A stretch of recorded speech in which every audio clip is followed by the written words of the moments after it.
सभी बेरोजगार लोगों को नमस्कार। कोई पढ़ाई लिखाई पर बात होगी नहीं, क्योंकि पढ़ाई लिखाई करने से कोई फायदा है नहीं।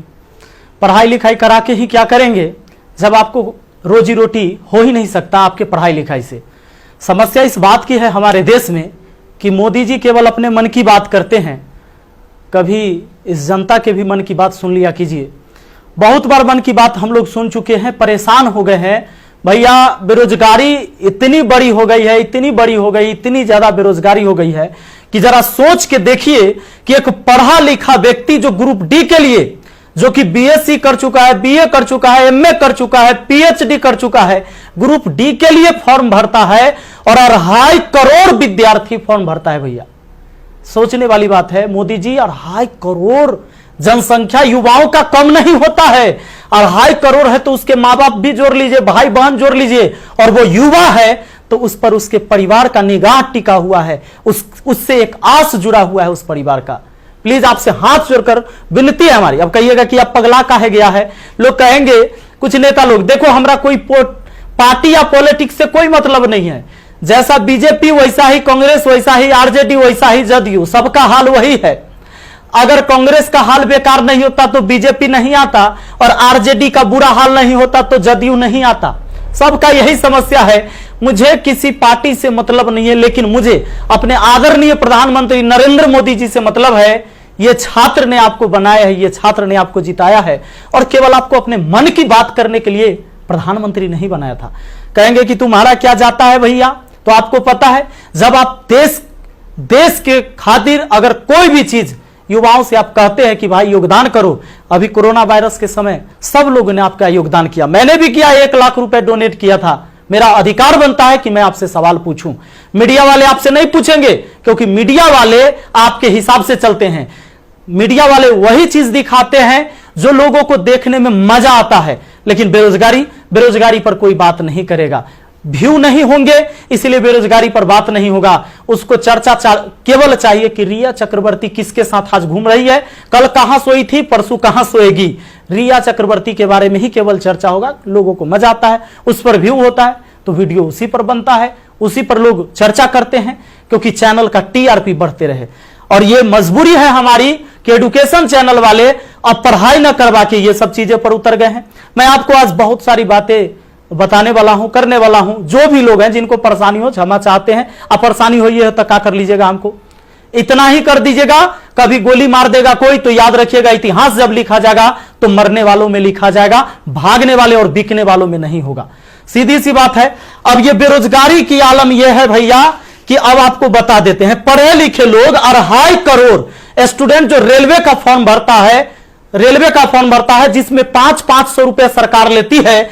इस तरह से टोटल 12.5 अरब होता है रुपया, यानी कि 12 अरब 50 करोड़। बात समझ में आ रहा है? हमें समझ में आ रहा है, क्योंकि मैथ का मैं टीचर हूं तो मुझे समझ में आता है। हमारा गांव में 5 रुपए ब्याज चलता है मोदी जी, 5 रुपए सैकड़ा महीना का ब्याज चलता है। 3 रुपए मान लेते हैं कि मोटा रकम है तो 3 रुपए। अब 3 रुपए से हमने निकाला 3% से महीना का, क्योंकि महीना में ब्याज चलता है गांव में।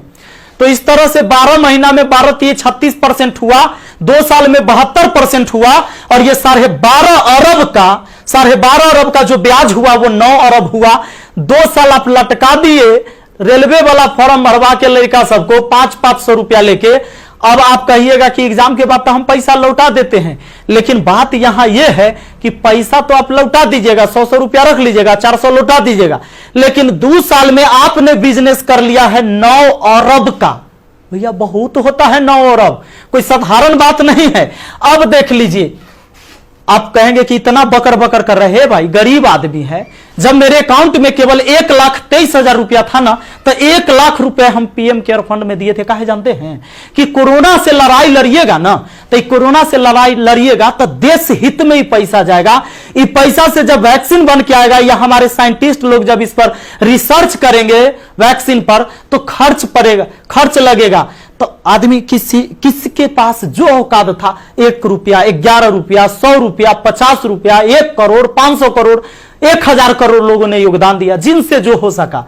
पूरा देश आपके साथ खड़ा था, और याद रखिएगा कि ये युवा बेरोजगार रहेगा तो आपके विरुद्ध खड़ा होगा, भैया तख्ता पलट जाएगा। ये बात पक्का सुन लीजिए, कहा कि आज हम दिल से बात कर रहे, दिल से बात किए थे तब ना मदद किए थे। अब देख लीजिए 30 मार्च को मैंने योगदान दिया था 1 करोड़ रुपए, हमारा तब पागलपन चढ़ल था। हम तो अपन गलती का पश्चाताप जूता से मार के करते हैं, लेकिन याद रखिएगा कि जूता उस नेता को भी पड़ेगा जो वोट मांगने आएगा हमारे यहां। याद रखिएगा, ये पूरा देश में अब बवाल होने वाला है।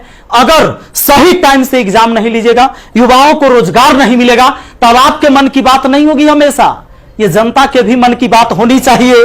यहां पर आप नहीं, आपको पता चले तो जिन लोगों को बुरा लगता होगा सर्च कर लीजिएगा, प्रधानमंत्री राहत कोष में 1 लाख रुपए का योगदान दिया। मैथ मस्ती लिखिएगा, ये लाइन लिखिएगा, मैथ मस्ती लिखिएगा, जरूर आ जाएगा, आपको पता चल जाएगा। हमारा घर भी करकट का है और फिर भी अकाउंट में 1,23,000 था, 1 लाख रुपया डोनेट किए थे ताकि हमारे देश में खुशहाली आए और इस कोरोना वायरस से हमारा देश लड़े। ए भाई, वो बच्चा के पैसा दिया हुआ है, जो हम पढ़ाते हैं ना, वो वीडियो देखता है ना, वो व्यू होता है, उसे पैसा आता है, वो पैसा हम आपको दिए थे। पाप लगेगा ना, तो तनी ध्यान दीजिए यहां पर।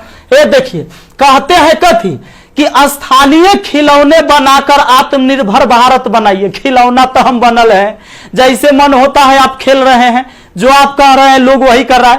अब हम कौन खिलौना बने? खिलौना तो जनता बन चुका है आप लोगों का। ये हमारे मोदी जी थे, ये हमारे नीतीश बाबू हैं। इनका चाल सुनिएगा, इनका चाल क्या है।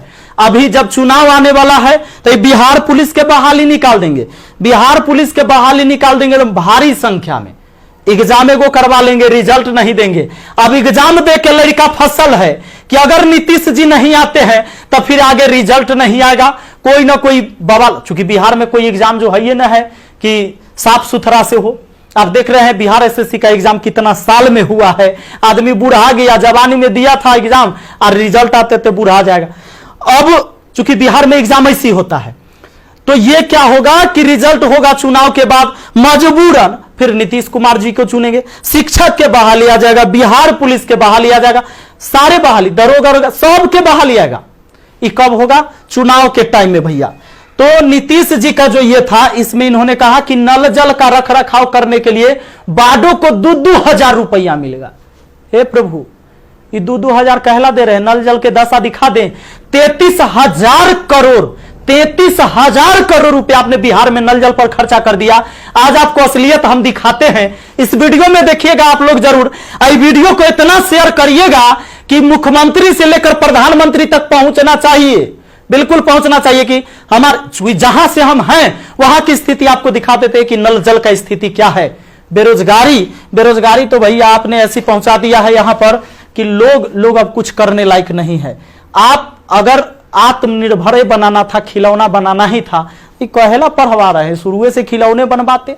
कहेला 500-500 रुपया लेके फॉर्म भरवा लिए और 2 साल में 9 अरब आप ब्याज कमा लिए।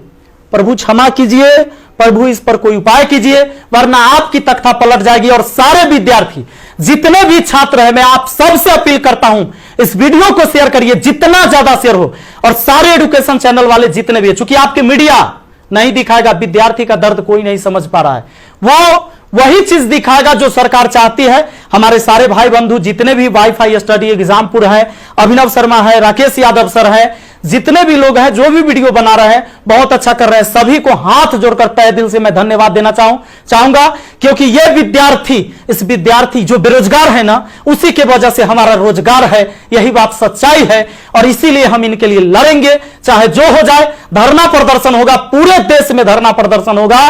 और जहां ये 2.5 करोड़ विद्यार्थी सड़क पर उतर गया, तो सुन लीजिए, ये बिहार से लेकर दिल्ली तक हिलेगा, ये बात निश्चित है। एक साथ हम हैं, सबके साथ हैं। सारे छात्र आंदोलन करने के लिए तैयार रहिए। एसएससी टाइम से एग्जाम नहीं लेती है। एक तो आप वैकेंसी ही कम निकालते हैं, अब वैकेंसी कम निकालते हैं तो जो निकालते हैं ओकर तो कम से कम एग्जाम ले लीजिए, सही से रिजल्ट ले लीजिए, सही से रिजल्ट दीजिए और एग्जाम सही से ले लीजिए, टाइम से ले लीजिए। एक शेड्यूल बना दीजिए, जैसे मैट्रिक का एग्जाम होता है, 12th का एग्जाम होता है कि इस महीने में होगा, इस महीने में रिजल्ट होगा। उसी तरह एसएससी का भी एग्जाम होना चाहिए, रेलवे का भी एग्जाम होना चाहिए। आपको जितने सीट पर लेना है, लेकिन इसका एक टाइम फिक्स होना चाहिए। कितने इस महीने में एग्जाम होगा, इस महीने में रिजल्ट आएगा, इस महीने तक ज्वाइनिंग होगा, ताकि अंधेरे में लोग ना जिए।